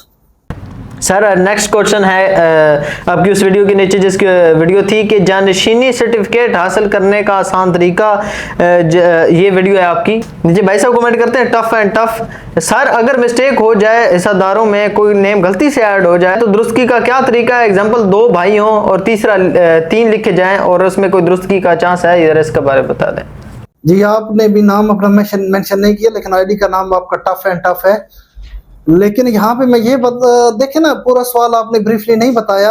पहले तो ये पता होना चाहिए कि किस डॉक्यूमेंट में गलती हुई है, ये उस डॉक्यूमेंट का पता हो तब प्रोसीजर बताया जा सकता है कि इस डॉक्यूमेंट में गलती इस तरह करेक्ट की जा सकती है। जैसे कि इंतकाल में अगर गलती हुई है तो फर्द बदर के जरिए उस इंतकाल की दुरुस्तगी करवाई जा सकती है। मजीद अब आप अगर बताएंगे कि किस डॉक्यूमेंट में गलती हुई है तो उसके हिसाब से फिर मैं आपको ब्रीफ कर दूंगा। जी सर, आपका नेक्स्ट क्वेश्चन है आपकी उस वीडियो के नीचे जो वीडियो आपने बनाई थी, ज़मीन का पुराना रिकॉर्ड कैसे चेक करें। ये वीडियो आपकी नीचे सवाल करते हैं आसिम CH लिखा है, शायद चौधरी कोई लिखना चाह रहे हैं। ये सवाल करते हैं भाई साहब के तहसीलदार खुद चिट्ठी लेते हैं। मुझे समझ आ रहा है कि रिश्वत की बात कर रहे हैं शायद, तो ये थोड़ा सा बताएं। जी आसिम चौधरी साहब, बिल्कुल आपने ठीक कहा है। तहसीलदार क्या, पटवारी, गर्दावर, हर कोई रिश्वत तो लेता है। और मैं तो हमारे जो क्लाइंट्स होते हैं उनको यही कहता हूँ कि रिश्वत के लिए एक छोटी सी रकम एक अलग से आप रख लें, क्योंकि अगर तहसीलदार 5,000 रिश्वत मांग रहा है ना, अब हम कानूनी तरीके पे भी जाएं भी, अगर एसी को एप्लीकेशन देंगे या DC को देंगे तो कोई एक्शन नहीं होगा। हमें उसके लिए फिर थोड़ा ऊपर जाना पड़ेगा, सिविल कोर्ट में जाके केस करना पड़ेगा, पिटीशन फाइल करनी पड़ेगी। उसके लिए जो हमारे वकला हैं वो कम अज कम भी जो फीस डिमांड करेंगे 50,000, तो फिर चंगा नहीं 5,000 देकर जान छुड़ा लो, 50,000 वकील नु दवोगे, बाकी फिर केस के खर्चे अलग करोगे। तो बेहतर ये है कि छोटी मोटी अमाउंट भी उनको राजी करें और दे दें। सर नेक्स्ट क्वेश्चन है कि आपकी ये वीडियो, उसी वीडियो के नीचे ज़मीन का पुराना रिकॉर्ड कैसे चेक करें, उसके नीचे भाई साहब कमेंट करते हैं, बट साहब भाई हमारे प्लॉट पे वकील ने कब्जा किया हुआ है, इसका कोई हल है? जी जी बिल्कुल इसका हल है, क्यों नहीं है। वकील ने एक कब्जा कर लिया तो धनवर्ड कोई वकील दुनिया में एक ही पैदा हुआ है, और भी बहुत सारे वकील हैं। वकीलों के बार काउंसिल्स भी मौजूद हैं, वकील के खिलाफ भी आप एप्लीकेशन दे सकते हैं। अगर तो आप कानूनी तौर पर ठीक है, आपके नाम पे वो प्लाट है, इंतकाल है, रजिस्ट्री है, डॉक्यूमेंट्स प्लाट के आपके पास हैं, तो कोई इशू नहीं है। वकील के खिलाफ आप पिटीशन फाइल करें और उसको आगे लेके चलें। जैसे मार्केट में अक्सर सुनने को आ रहा होता है कि जो वकील होता है वो वकील का भाई होता है, तो उसमें तो अपने भाई को सपोर्ट करेगा ना। इस तरह के अगर भी हम किसी और वकील के पास जा भी रहे हैं तो वो उस वकील को सपोर्ट नहीं करेगा। जैसे हम अक्सर पंजाबी में कहते हैं कि मज्जा मज्जा दियाँ भैणा होंदियां ने, इसी तरह वकील भी तो वकील का भाई होता है। फिर नहीं, ऐसा बिल्कुल भी नहीं है, ये एक मिथ बनी हुई है, मिसकंसेप्शन है। देखो जो इतफाक है ना, इतफाक तो जो मुसलमान है उनमें भी नहीं है। मुसलमानों के अंदर कितने ये फिरके बना के बैठे हैं। इसी तरह अगर कोई भी डिपार्टमेंट है तो उसमें इतफाक नहीं होता हर बंदे में। अगर वकील भी हैं तो ये ज़रूरी नहीं है कि सब वकील एक ही हैं, उनमें भी इतफाक नहीं होता। एक वकील के खिलाफ 10 वकील होते हैं। जो इलेक्शन होते हैं इनके बार काउंसिल का सदर मुंतखब किया जाता है, तो वहाँ पे पार्टीबाजी बनी होती है। एक वकील एक को सपोर्ट कर रहा है, दूसरा दूसरे को कर रहा है, तीसरा तीसरे को कर रहा है। तो अब देखें ना, थोड़ा सा वहाँ पे आप जाके इल्म ले लें, कचहरियों में चले जाएं कि ये जो वकील है किस पार्टी से इसका तल्लक है। अंदर इनकी पार्टियां होती हैं, जो मुखालिफ पार्टी है उसका कोई वकील हायर कर लें, उसके खिलाफ पता कर लें थोड़ा सा, तो हो जाता है। कोई इतना बड़ा काम नहीं है ये। सर मेरा भी एक सवाल है सर। सवाल ये है कि अगर 2 बहन भाई हैं या 3 बहन भाई हैं, तो उनमें से मतलब सबको प्रॉपर्टी का हिस्सा होता है, उसमें से अगर वालिद साहब अगर फौत होने वाले हो, किसी को पता हो कि वालिद की तबीयत सही है, तो वो एक बच्चा जाके सारी प्रॉपर्टी अपना नाम करा ले, तो फिर जो बाकी बच्चे हैं वो क्या केस कर सकते हैं उस पे? जी बिल्कुल। तो ये हमारे माशरे में आजकल ऐसे ही हो रहा है कि वालिद जब बीमार होता है तो इलाज पे फोकस नहीं होता, जायदाद पे फोकस होता है। और कोई एक छात्र बेटा जो है ना, किसी भी तरीके से वरगला के वालिद साहब को या किसी तरीके से ना धोखा दे के साइन करवा लेता है और प्रॉपर्टी अपने नाम करवा लेता है, लेकिन ये गलत प्रोसीजर है बिल्कुल भी।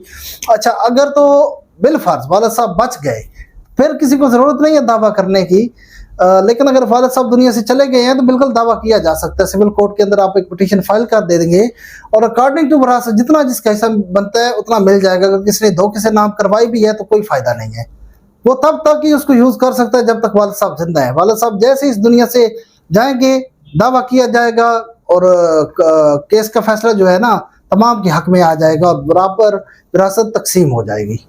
तो नाज़रीन, ये था हमारा सेगमेंट आज प्रॉपर्टी विद DSM। अगले सेगमेंट की तरफ चलते हैं जो है प्रॉपर्टी अपडेट्स विद ESM। तो चलिए प्रॉपर्टी अपडेट्स विद ESM का बाकायदा आगाज करते हैं।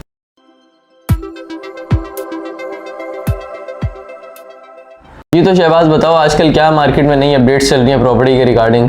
जी तो सर, पहला जो है प्रॉपर्टी की अपडेट्स में जो मार्केट में पहला सवाल है, बहुत ज़्यादा हंगामा हो रहा है। तो पहला सवाल ये है कि सुना है कि सर बैरिया टाउन की जो NOC SBCA ने जो है कैंसिल कर दी है। जी बिल्कुल शहबाज, एक दफ़ा पहले भी बैरिया टाउन पे केस हुआ था और 460 अरब का एक जुर्माना फाइन की मद में लगाया गया था बैरिया टाउन पे।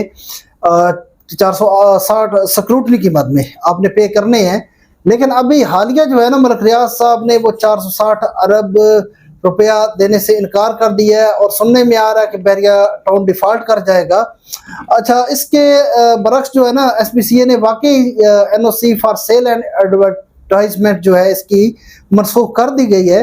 अच्छा, अगर SPCA ने NOC फॉर सेल और एडवर्टाइजमेंट अगर मनसूख की भी है तो उसका इफेक्ट पुराने जो वहाँ के पोजीशन होल्डर हैं उन पे नहीं पड़ रहा। मजीद आगे बैरियर टाउन एडवर्टाइजमेंट नहीं कर सकता और सेल नहीं कर सकता, और अब इसका इफेक्ट जो है ना पूरे पाकिस्तान में पड़ा है। जो एक रश होता था बैरियर टाउन पेशावर में वो ख़त्म हो चुका है, अब रश नहीं है। इसी तरह बैरियर टाउन रावलपिंडी भी जो है ठीक ठाक मुतासर हुआ, और कराची में तो बहुत ज़्यादा मतलब जो एक लाइनें लगी होती थी ना ट्रांसफ़र इनके हेड ऑफिस के बाहर ट्रांसफ़र के लिए, अभी आप जाएँ तो इक्का दुक्का बंदा आपको ट्रांसफ़र में नज़र आएगा। ठीक ठाक इफेक्ट पड़ा है बैरियर टाउन पे। अब देखते हैं आगे चल के कि डिफ़ॉल्ट करता है या नहीं करता। तो सर नेक्स्ट अपडेट ये है कि ब्लू वर्ल्ड सिटी इस्लामाबाद में ऑपरेशन हुआ और उधर तोड़फोड़ की गई। जो ब्लू वर्ल्ड सिटी का गेट है वो भी तोड़ दिया गया है। जी बिल्कुल, ब्लू वर्ल्ड सिटी पे जो है ना RDA की तरफ से रावलपिंडी इंतजामिया और पुलिस ने मिलके एक ग्रैंड ऑपरेशन किया है और काफ़ी तोड़ फोड़ की और डिमॉलिश की चीज़ें। गेट खसूसी तौर पे जो है ना डिमॉलिश हुआ इसका। लेकिन इसमें अगर मैं देखूं तो साद नज़ीर जो ओनर हैं इसके, इनकी काफ़ी गलतियां हैं। इनिशली तो ये सारा इल्ज़ाम ही फौज पे लगा रहे थे। आर्मी चीफ के खिलाफ भी बयान इन्होंने दिया कि आर्मी चीफ साहब सिर्फ जो है ना ये खुला तजाद है कि DHA काम करे और बाकी सोसाइटियां काम ना करें। फिर उन्होंने एक न्यूज़ चैनल भी बनाया, शायद उसकी वजह से, चैनल की वजह से भी थोड़ा सा वो समझ रहे थे कि हम अब अथॉरिटीज़ हमारी बढ़ गई हैं। तो अब मेन मुद्दा इसमें यह है कि RDA ये कह रहा है कि जहाँ पे आपने ये सोसाइटी लॉन्च की है ये ग्रीन लैंड है, ज़रई ज़मीन है। लेकिन इनका मौक़िफ़ ये है ये ज़रई ज़मीन नहीं है, ये जो है बंजर कदीम ज़मीन है जिस पे हमने सोसाइटी लॉन्च की हुई है। और फर्दर आगे जाके देखें तो अभी तो ये कहते हैं कि 2.5 लाख कनाल ज़मीन हमने परचेज कर ली है। ये ब्लू वर्ल्ड सिटी की इंतज़ामिया का कहना है। लेकिन जो शुरू की 30-35 एकड़ थी उसका भी कब्जा इन्होंने नहीं किया, अभी तक नहीं दिया, अपने पोजीशन नहीं दिया जो भी इनके वो अलाटीज थे। तो यहाँ पे मैं यही कहूँगा कि पहले जो आपने इनिशली ज़मीन बेच चुके हैं, जिन्होंने फाइल्स ले ली हैं, परचेजिंग कर ली है, कम अज़ कम उन अलाटीज को तो पोजीशन दे दें, कब्जा दे दें, अथॉरिटीज दे दें। उसके बाद आपने जो 2.5 लाख खरीद ली है उस पर काम कीजिएगा। लेकिन अब तो कोई फ़ायदा नहीं है ना, 2.5 लाख का जो अलाटीज रुल रहे हैं उनको 2.5 लाख का क्या फ़ायदा। आप जितना बड़ा इसको बना दें, बढ़ा दें, लेकिन जिन अलाटीज ने इनिशली इन्वेस्टमेंट की है पहले उनको पोजीशन दें। सर ये तो अभी न्यू अपडेट आई है मार्केट में, मैंने भी आज पहली बार सुनी है। न्यू मेट्रो सिटी गुजर खान वाले डेवलपमेंट चार्जेस बहुत ज़्यादा मांग रहे हैं अपनी जो क्लाइंट्स हैं उनसे। जी बिल्कुल शहबाज, न्यू मेट्रो सिटी गुजर खान जब लॉन्च हुआ था ना तो ये प्रोजेक्ट बहुत उठा था, और ये भी मतलब रियाज साहब का लॉन्च करदा एक प्रोजेक्ट है। बहुत इसकी बेशुमार फाइल्स बड़े स्पीडली जो है ना सेलिंग हुई थी इसकी, और लोगों ने परचेज किए थे प्लाट्स, फाइल्स, और इन्वेस्टर्स बड़े इसमें घुसे थे। लेकिन वक्त के साथ जो है ना कुछ पॉलिसियाँ न्यू मेट्रो सिटी की ठीक नहीं थी, और अभी तो इन्होंने हद कर दी है। पर डेवलपमेंट चार्जेस 3 लाख रुपए पर मरला ये डिमांड कर रहे हैं। अगर 5 मरले का प्लॉट है तो 15 लाख तक डेवलपमेंट चार्जेस ये डिमांड कर रहे हैं, और इनके खिलाफ काफ़ी एहतजाज भी हो रहे हैं। उसमें जो इन्वेस्टर खाता स्पेशली इन्वॉल्व है इनके साथ, इन्वेस्टर लोग वो भी जाके इनके हेड ऑफिस में एहतजाज कर रहे हैं और अपना एहतजाज रिकॉर्ड करवा रहे हैं कि इतने ज़्यादा डेवलपमेंट चार्जेस ना रखो, कम करो, क्योंकि हमारा जो क्लाइंटेज है ठीक ठाक डिस्टर्ब हो रहा है। इसके अलावा क्लाइंट्स भी पर्सनली तौर पर जाकर एहतजाज कर रहे हैं, लेकिन अभी तक इसका कोई हल निकला नहीं है। अच्छा, अब बैरियर टाउन जिस तरह मुतासर हुआ है ना, साथ उसके न्यू मेट्रो सिटी भी और दी सिटी हाउसिंग स्कीम, ये तीनों आपस में जुड़े हुए हैं। द सिटी जो हाउसिंग स्कीम है ये भी प्रोजेक्ट जो है ये भी एक्चुअल तो मलिक रियाज साहब का, भले उनकी बेटी लेके चल रही है, इसको डील कर रही है, लेकिन प्रोजेक्ट तो एक ही है। तो ये तीनों जो है ना अब एक दूसरे से जुड़े हुए हैं और तीनों मुतासर हो रहे हैं। स्पेशली न्यू मेट्रो सिटी गुजर खान, इस पे मेरे ख्याल में इतने ज़्यादा डेवलपमेंट चार्जेस नहीं होने चाहिए। इसका काफ़ी नुकसान इस ग्रुप को भुगतना पड़ेगा आगे मुस्तकबिल में चल के। क्लाइंटेज काफ़ी मुतनफ़र हुआ है इनके इस अमल से। नाजरीन, ये था हमारा आज का segment property updates with ESM। तो आज के अगले सेगमेंट की तरफ चलते हैं जो है अवेयरनेस बाय ESM। अच्छा, इसमें कोई प्रॉपर्टी के रिलेटेड अवेयरनेस नहीं होगी, लेकिन अवेयरनेस इसमें हम लोग इस सेगमेंट में हम आपको ज़्यादा से ज़्यादा अवेयरनेस, जो चीज़ें नुकसानदेह हैं, जिन चीज़ों से बचना चाहिए, इनके रिगार्डिंग हम आपको अवेयरनेस देंगे। तो आज के इस सेगमेंट का बाकायदा आगाज़ करते हैं अवेयरनेस विद ESM का।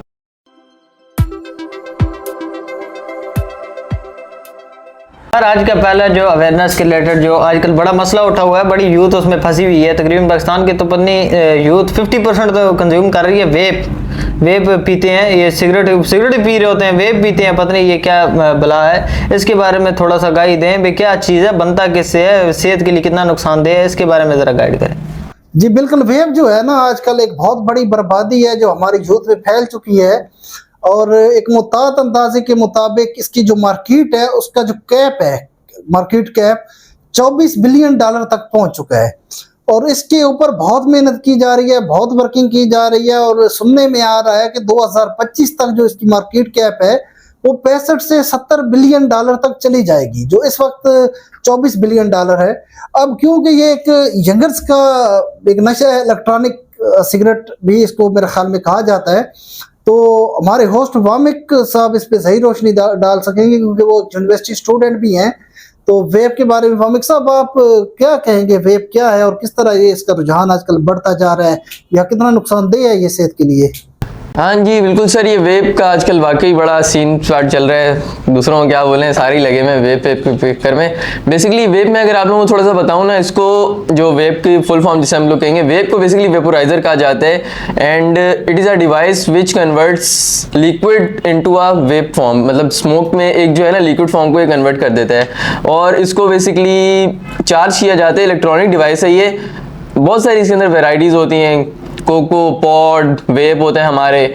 इसके अंदर बेसिकली फ्लेवर्स चलते हैं और इसके ना कुछ लेवल्स, जिसमें हम लोग कहेंगे कि टेम्परेचर्स कह लें, लेवल्स कह लें, इसको एक हद तक आप अपने उसके ऊपर सेट कर सकते हैं। मींस इसकी डिवाइस से शुरू होती हैं 20, 80, 68 और 120 तक इसका मोस्टली जाता है, या 160 तक भी जाता है। इसमें होता ये है कि एक मुख्तस जो हम लोग कहते हैं ना, वो नहीं होता। लेट्स सपोज अगर मैं आपको एग्जांपल दूं सिगरेट की, सिगरेट के ऊपर लिखा होता है कि हाँ भाई इसके अंदर 8 mg निकोटीन है, 20 mg है, या इतने mg निकोटीन लिखा होता है उसके ऊपर। बट वेब का क्या है, उसमें 20 से लेके 120 या 160 तक आप उसको खुद अपने हिसाब से एडजस्ट कर सकते हैं। और अगर मैं वेब को थोड़ा सा बयान करूँ ना, तो ये सिगरेट से ज़्यादा नुकसानदेह है। एक तो ये आपको इतना गंदा एडिक्ट कर लेता है अपने अंदर, इतना गंदा एडिक्ट कर लेता है कि आप नहीं छोड़ सकते इसको। वेब तो आप हरगिज़ नहीं छोड़ सकते। और अभी लास्ट टाइम मैं बैठा हुआ था तो एक हजरत मुझे फरमा रहे थे कि इसका इतना नुकसान नहीं है, सिगरेट का ज़्यादा नुकसान है। तो भाई ऐसा कुछ नहीं है, मैं आपको बताता चलूँ। जो सिगरेट पीते हैं ना, सिगरेट का जो स्मोक हमारे अंदर जाता है ना, वो फिल्टर होके जाता है। जो आप वेब कंज्यूम करते हैं ना, वो डायरेक्ट स्मोक आपके लंग्स के अंदर जाता है और ये आपके लंग्स को सिगरेट से ज़्यादा जो है वो डैमेज करता है। दूसरा, ये इतना गाढ़ा स्मोक होता है कि अगर हम लोग कंज्यूम करें ना, कि पूरा सिगरेट और वेब के 2 कश बराबर हैं। सिगरेट बहुत हल्का होता है इसके मुकाबले। और आजकल तो जो नशा चढ़ा हुआ है कि भाई 120 पे रख के हम लोग वेब को कंज्यूम कर रहे हैं, इतना हार्ड वेब करते हैं और ये बहुत ज़्यादा ठंडा और गाढ़ा धुआं होता है, काफ़ी ज़्यादा आपको ना नुकसान देता है अंदर से जाके। तो ये सिगरेट से भी ज़्यादा नुकसान दे। तो इस चीज़ से आप लोग खुदारा गुरेज करें। और जो ये आजकल ये फैशन के तौर पे लगे हुए हैं ना, लड़कियों को दिखाने के लिए निकले होते हैं, मोस्टली वो पकड़ा होते हैं उन्होंने, कभी पेन पकड़ा होगा, कभी वो पॉट पकड़ा होगा, कोको गले में लटकाया होगा, चेन के साथ इन्होंने लटकाया होता है, वो लड़कियों को इम्प्रेस करने के भी लगाया होता है, धुएँ उड़ा रहे हैं। तो ये बहुत ज़्यादा नुकसानदेह है, इससे गुरेज किया करें आप लोग, इससे बचें। और जो आप लोगों के गैदरिंग में लोग इसको कंज्यूम करें, उन लोगों को भी अवेयरनेस दें कि यार इस चीज़ से बचो और इससे गुरेज करो। अच्छा, इसके में अगर आपको नुकसान बताऊं ना, सिर्फ इसका ये एक नुकसान नहीं है कि आपके लंग्स को डैमेज कर रहा है, आपका जो इंटीरियर है वो खराब कर रहा है। ये आपके जो रेस्पिरेटरीज इश्यूज होते हैं ना, रेस्पिरेटरी इश्यूज को हम लोग कहते हैं, वो हद से ज़्यादा बढ़ जाते हैं आपके।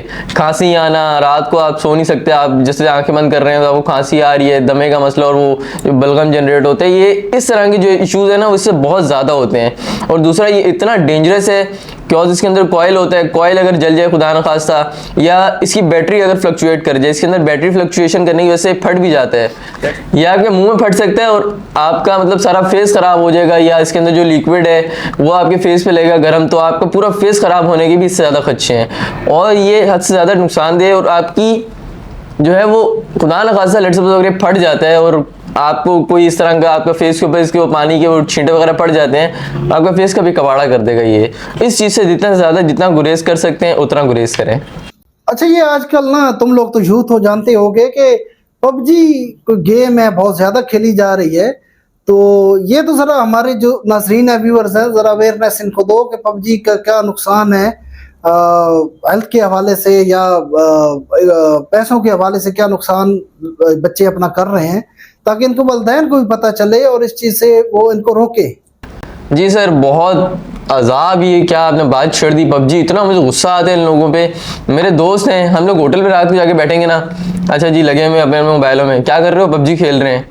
और इवन तो इतने पागल हैं मेरे दोस्त के, पता नहीं हज़ारों रुपए अपने top up I think so कोई आता है, फिर इनके कॉस्ट्यूम्स आते हैं और इनके कैरेक्टर्स खरीदते हैं, पता नहीं क्या क्या करते रहते हैं इसके अंदर। इतने पैसे भी अपने ज़ाया करते हैं, अपना टाइम वेस्ट कर रहे हैं। यही कोई टाइम वो ढंग के काम में लगा रहे हैं तो आज कोई कमा फिरा रहे हैं, अपना फ्यूचर बना लें। वो अपना टोटली टाइम वेस्ट कर रहे हैं इसके ऊपर, पबजी के ऊपर। एंड सेकंड थिंग, ज़हनी एडिक्ट कर देती है ये आपको, मतलब आप इतने एडिक्शन हो जाती है आपके माइंड के ऊपर इसकी कि आप पबजी खेले बगैर रह नहीं सकते कि भाई अगर पबजी खेलनी है, पबजी खेलनी है, पबजी खेलनी है। और ये आपके माइंड के ऊपर इतना आई थिंक सो गलत असर डालती है। मैं लास्ट टाइम एक न्यूज़ पढ़ रहा था, उस न्यूज़ में मैंने क्या पढ़ा है भाई, एक बच्चा था, ये पबजी एडिक्ट हुआ था, बहुत हद से ज़्यादा पबजी खेल रहा था और उसके ऊपर कोई रोक टोक नहीं थी।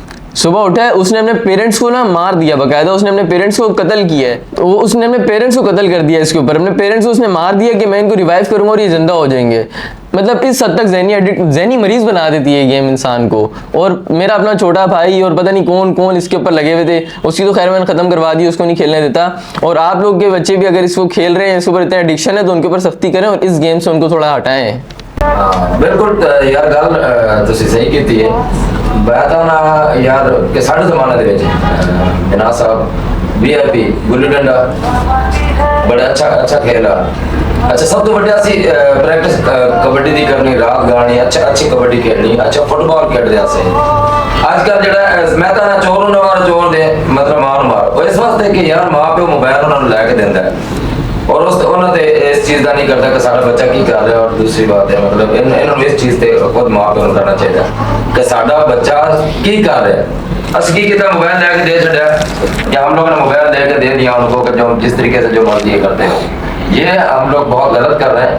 हमें अपनी औलाद को नज़र में रखना चाहिए कि वो क्या कर रहे हैं और आइंदा हमें क्या करना चाहिए। माँ बाप बिल्कुल इस चीज़ पे वो फोकस नहीं कर रहे हैं, उनको अपनी जरूरत है क्या पैसा कमाए, ये कमाए, वो करें, लेकिन कम से कम अपनी औलाद को प्लीज तवज्जो दें कि वो मेरा बच्चा कौन क्या कर रहा है, मेरी बेटी क्या कर रही है, मेरा बेटा क्या कर रही है।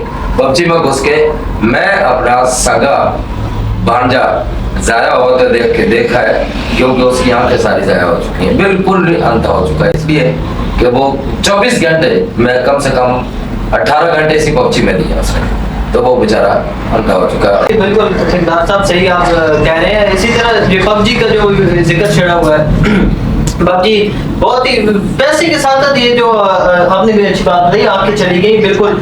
मैं बता रहा हूँ मेरे भी दोस्त हैं, कभी खेलते थे, अभी भी खेलते हैं कुछ, तो इतने एडिक्ट हो चुके हैं, रात की 3 बजे उठ रहे होते हैं, एक दूसरे को ये करते वो करते, इसको रिवाइव कर, उसको मार, बंदा इधर से आया, पागल हुए हैं वो, दिन रात उठते बैठते खाते पीते सोते वो यही खेल रहे हैं। और आंखों से तकरीबन मेरे दोस्तों को तो चश्मा लग चुका है, उनका हालत बुरी हुई, आंखों के नीचे हल्के पड़े होते काले काले, मतलब सेहत के तो बिल्कुल बर्बादी है ये गेम।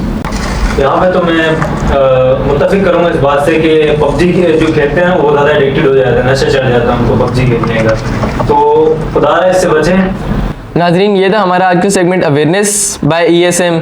अब हम लोग जिस नेक्स्ट सेगमेंट की तरफ जा रहे हैं वो है पोइट्री विद ESM। जी, इसमें हम लोग पोइट्री डिफरेंट शेयर सुनेंगे सर से भी और हमारे जो बाकी ऑडियंस बैठी हैं इनसे भी। तो आज के इस सेगमेंट का बाकायदा आगाज़ करते हैं, चलिए।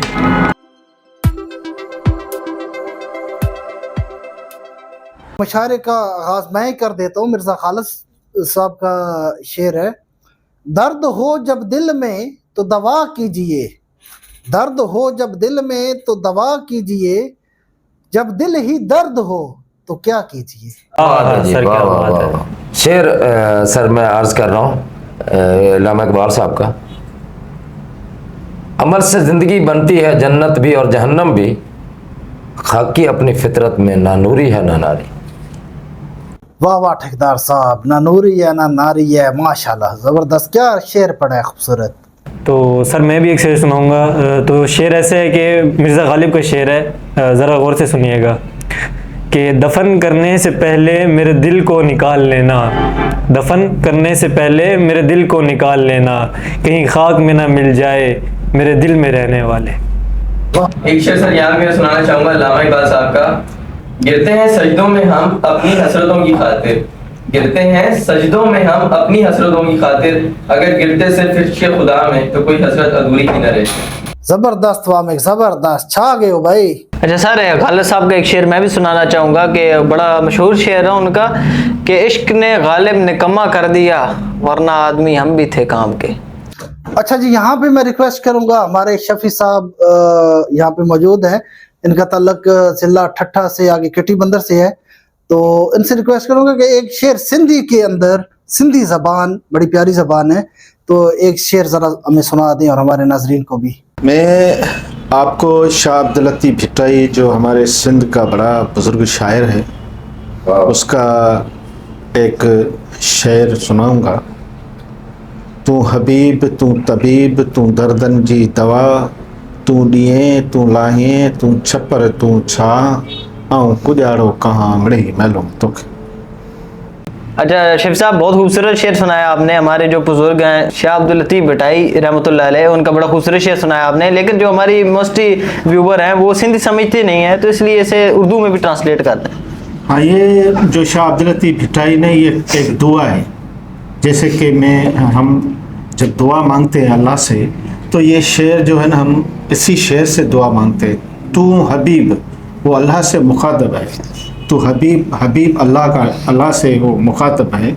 तू हबीब तू तबीब, जब वो कहते हैं कि वो तबीब भी है। तबीब को आप समझते हैं, तबीब जो है वो उस ज़माने में तबीब जो डॉक्टर को भी कहते हैं। तो जब इंसान बीमार होते हैं तो वो अल्लाह से मुखातब है कि या अल्लाह, तुम जो है वो हमारे खुदा भी है, हबीब भी है, और हमारे जो दर्द है, हमारी जो तकलीफ़ है, वो उसको खुद अल्लाह ही जो है वो दूर कर सकते हैं।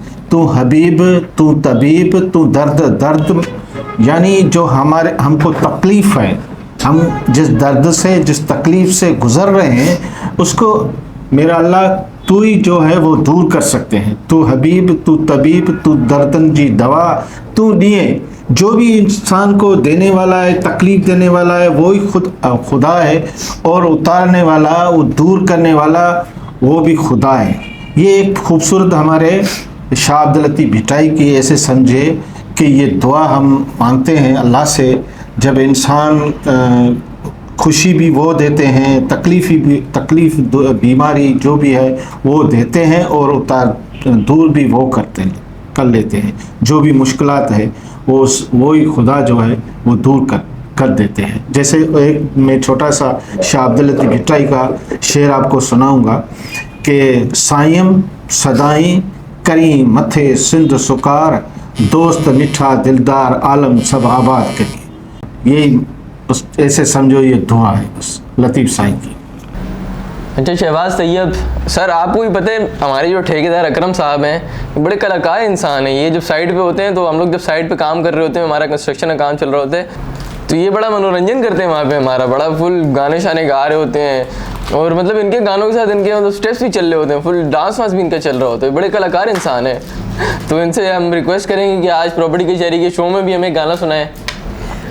भाईजान गल है कि जितनी माशाल्लाह वामिक साहब ने तारीफ कर छड़ी है ना, माशाल्लाह कोई ज़्यादा ओवर तारीफ कर छड़ी नो, एडा भी असं मतलब गुलकार नहीं है, लेकिन असी ज़्यादा शौकीन पुराने गाने दे, अजकल का गाना साड़ी समझ नहीं आता। तो जितनी कह साड़ी आवाज़ खूबसूरत सर समझ लो, तो माशाल्लाह जी तारीफ तो करनी है आप कमेंट से दस दिया मियाँ साकिब साहब ने। अच्छा जी, गाना है जी नूर जहां दा, फिल्म का नाम है चनवरियाँ। गाना है जी, एक धरती सड़े दी बलदी, तू एक बदल बेपरवाह, दिल दी नगरी मिन्नता कर दी, मेरे देश भी वसदा जा, मैं एक धरती सड़े दी बलदी, वेख मेरे नसीब वे मैं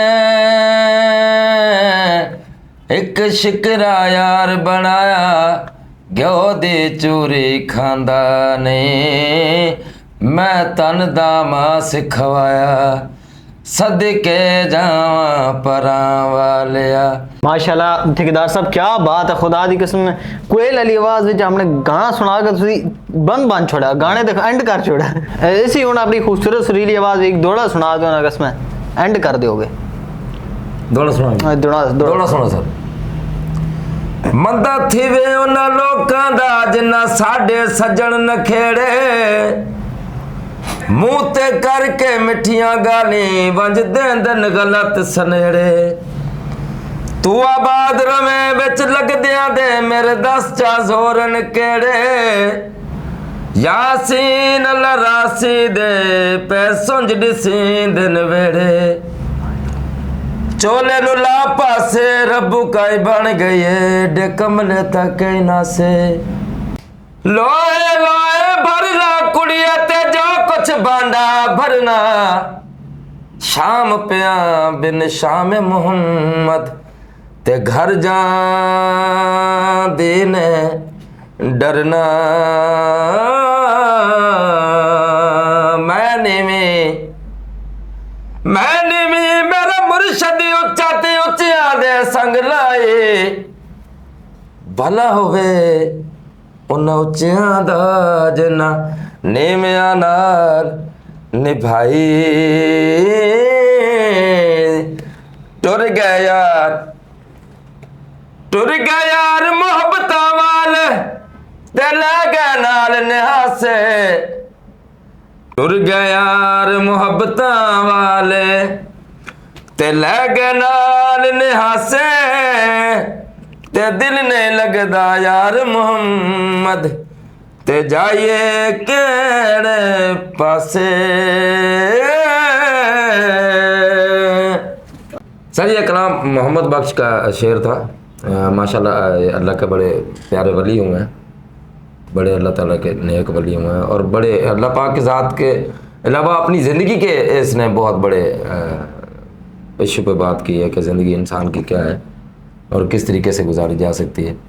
तो नाजरीन ये था हमारा आज का सेगमेंट पोइट्री विद DSM, जिसमें हम सब ने अपने अपने शेर भी सुनाए और ठेकेदार अकरम साहब ने गाना भी सुनाया, दोड़ा भी सुनाया और बहुत ही प्यारा कलाम भी पेश किया। अच्छी अगले सेगमेंट की तरफ चलते हैं जिसमें फ़नी पोइट्री, जिसमें तो हम लोग थोड़ा तंज़ो मज़ाक भी करेंगे और इस तरह की शेर वगैरह पढ़ेंगे जो फ़नी हो।